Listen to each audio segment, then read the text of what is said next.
এখন এরকম একটা পারফেক্ট ক্রিসপি ডোসা আপনারা ঘরে বসে খুব ইজিলি বানিয়ে ফেলতে পারবেন। আসসালামু আলাইকুম viewers, this is Rubi's village kitchen.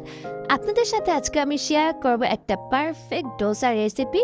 খুব সহজে আপনারা ঘরে বসে বানিয়ে ফেলতে পারবেন। তা বানাতে আমরা সবার ফার্স্টে যেটা করেছি, চালের গুঁড়া সাথে আমি পরিমাণ মতো পানি মিক্স করে এখানে আমি আধা কাপের মতো সুজি ইউজ করেছি এবং সুজিটার সাথে খুব ভালো করে এটাকে মিক্স করে নিচ্ছি। সুজিটার সাথে যখন চালের ব্যাটারটা ভালো করে মিক্স হয়ে যাবে, সেখানে আমরা অ্যাড করব পেঁয়াজ কুচি, রসুন কুচি আর কাঁচামরিচ কুচি, সাথে দিয়ে দিব স্বাদ মতো লবণ এবং হাফ চা চামচের মতো ধনিয়া গুঁড়ো। এই সমস্ত উপকরণগুলো দেওয়ার পর এগুলোকে ভালো করে আমরা মিশিয়ে নিব ব্যাটারটার সাথে। ব্যাটারটাকে মিশিয়ে নেওয়ার পর আমরা কিছুক্ষণ রেস্টে রেখে দিব এবং রেস্ট থেকে 15 থেকে 20 মিনিট পরে ব্যাটারটার ভিতর আমরা অ্যাড করে দেবো 1 প্যাকেট। আমরা ডোসাটাকে ভাজবো তখন মেক শিওর হবো যাতে আমাদের তাওয়াটার তাপমাত্রা যত বেশি থাকে, যাতে করে এটা দেওয়ার সাথে সাথে এটা উঠে আসে, নতুবা আমাদের তাওয়ার সাথে এটা লেগে যাবে।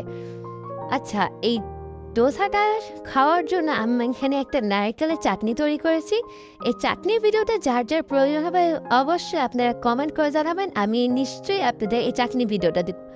সো আমার ডোসা রেডি, আমার চাটনি রেডি, পেঁয়াজ কাঁচামরিচ সাথে মুরগির মাংস আর আলু দিয়ে ঝোল। ব্যাস, আমার পারফেক্ট একটা খাবার রেডি।